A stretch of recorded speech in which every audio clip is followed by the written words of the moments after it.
Alright, this video is to show you the modifications that I just made to my Ranger so that I can use the front winch to pull heavy things like dead animals into the back of the bed here.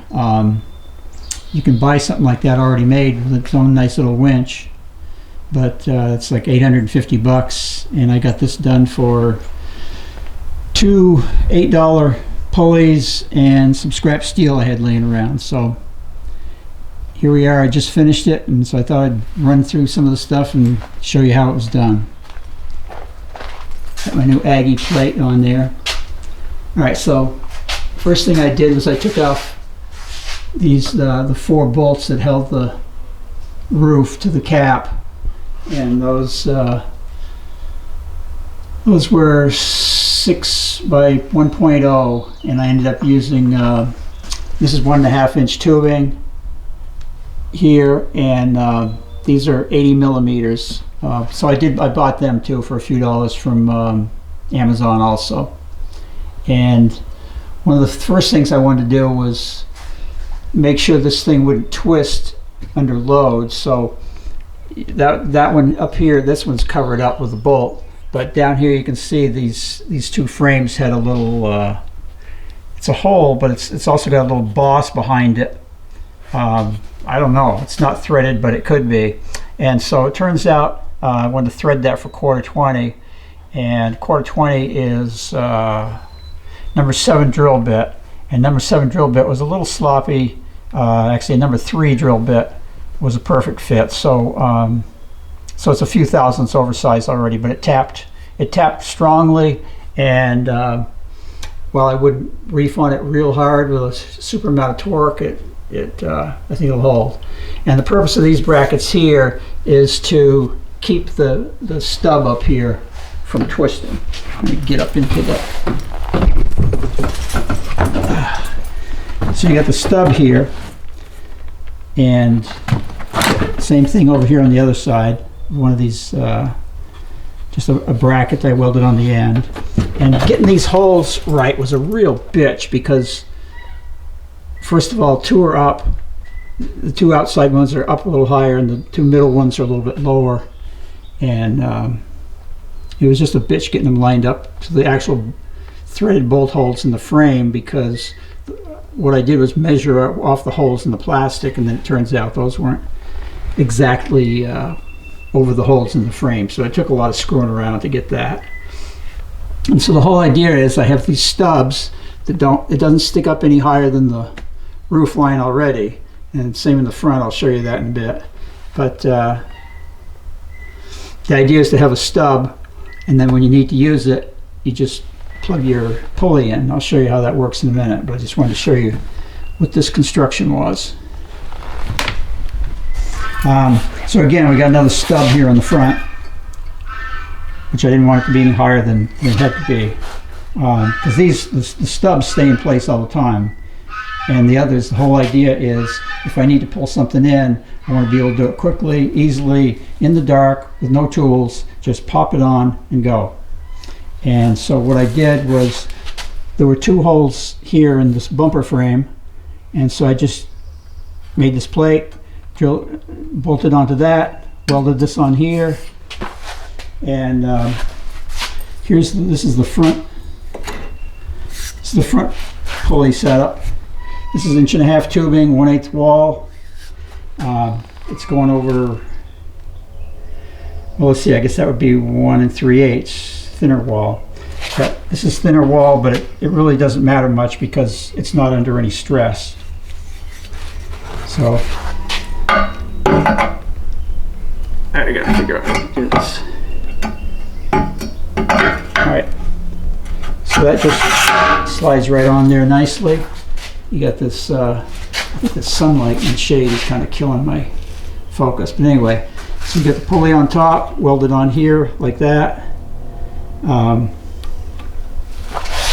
And this down here is set so that it's exactly 1/8 of an inch gap between this bumper and the metal. That way it slides on, and you can see it's let me back up here. It's a little wiggly when it's just sitting there like that, but your force vectors are going to be your rope coming up like this and then going like that up toward the roof line. So your rope's going to go like that. So your force vector is going to be down pointing about there. So once that, you got like a 16th gap there. So once that gap pulls in tight, now this bumper, it's hitting this bumper, and so your force is pushing against the bumper, and the bumper is going to hold it steady. So the only thing it could possibly bend would be like from there to there, or these bolts shearing. That's just not going to happen. Not with any. You could probably load a moose on there and it wouldn't damage anything. So that's that in place. It just comes off just like that. I haven't painted any of this stuff because I'm going to use it a few times and make sure my design is good, although I've tested it a little bit here in the garage, and seems good. I did, where'd that go?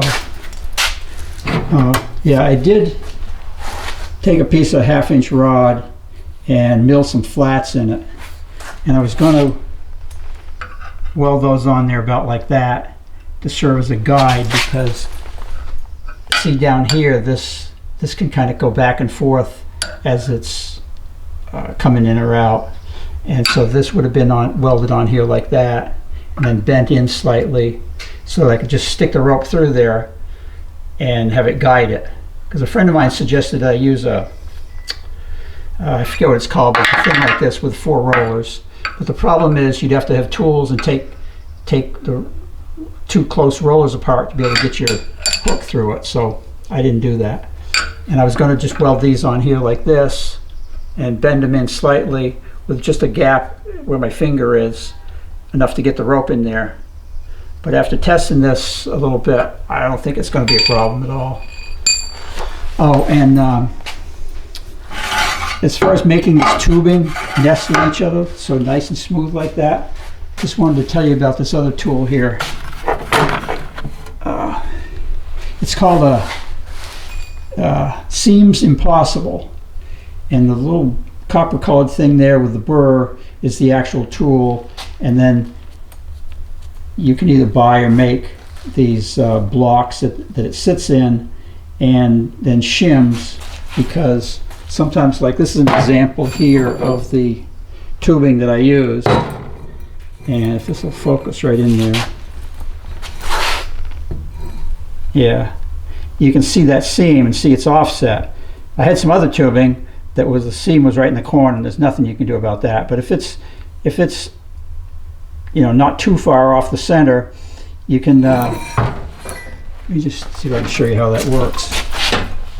So this burr goes in like that. See, it's off. Gotta figure out what's on the camera here. So see, it's offset like that.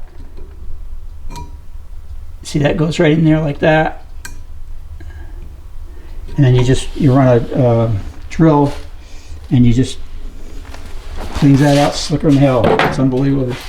Works really nice. All right, so we got the front on. Shows you how all that works. All pretty simple. And I thought a lot about the forces that would be involved and how to make sure nothing was going to break. And like I said, your rope comes up like this, goes like that. So your force vector against it is going to be approximately like that. And once that pulls, that's rock solid, and it just pops right on and off, nice and easy. So I just carry this with me, and when I need to use it, just pop those on and go. So go back and look at the back here. I should have done that when I was up here before, but anyway. So this is the rear one, and I modified these things these pulleys that they came on a little bit, just because I didn't want the rope. Possibly, you can see I cut this end off because the rope's coming down like this. On this end, it's coming at much more of an angle, and these look pretty nicely machined. I mean, they were like $8 a piece, Amazon, so you sure can't beat that. They have bearings in them. but the bearings are just a drop fit into the pulley, and an even looser fit between the bolt and the inside race of the bearing, so you're not really getting a lot of bearing effect, but I don't really need it. So let me back up here so you can see what's going on. So that just drops in there, and if you look, see, if you look right over the top of the pulley here, you can just see the top of the pulley in the front, because I calculated these lengths so that I wouldn't be hitting the front cab, and it looks like I could have gone just a little bit, an inch less, but we're good. And the one in the back, because I'm using the thinner tubing as the longer piece, this one's a little bit shorter than the other one, because the other one's heavier tubing on the outside for the part that goes in the stub, and it's also braced against that bumper like I showed you. So that's how all that's set up. I'm trying to think if there's anything else about this. No, it's pretty straightforward. I mean, it's been working on it quite a bit, but when it comes right down to describing it, it's pretty straightforward.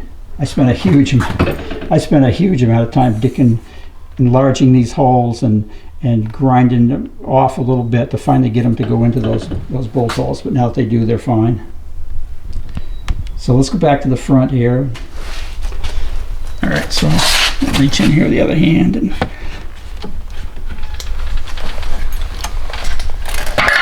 there. So that comes out, goes up over the pulley here.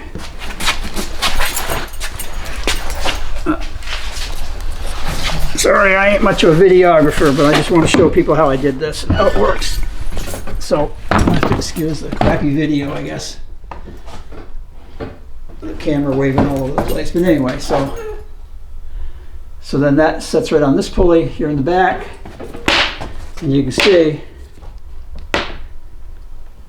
we're clearing that hood by a couple inches or so.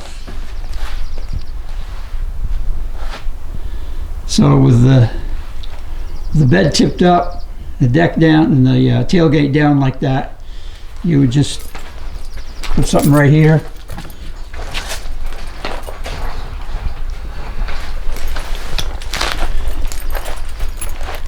And drag it right up there. And that height, the height of that pulley that I put in with the stub, that should let you pull it right up into the very front here. So this is with the stubs put in.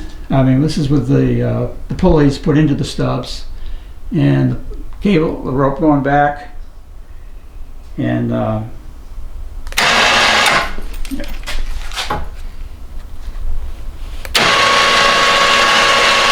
You can see, even though it's as far over as it's going to be, it stays in the pulley pretty well, so I don't think I need that guide down there.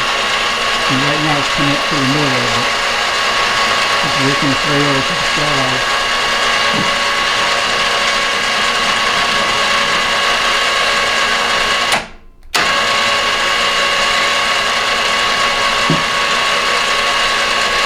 And even as it gets over to the side of the pulley there,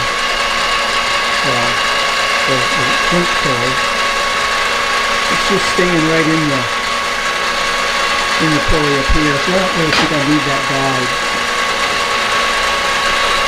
And plus I really didn't want to weld on the side to that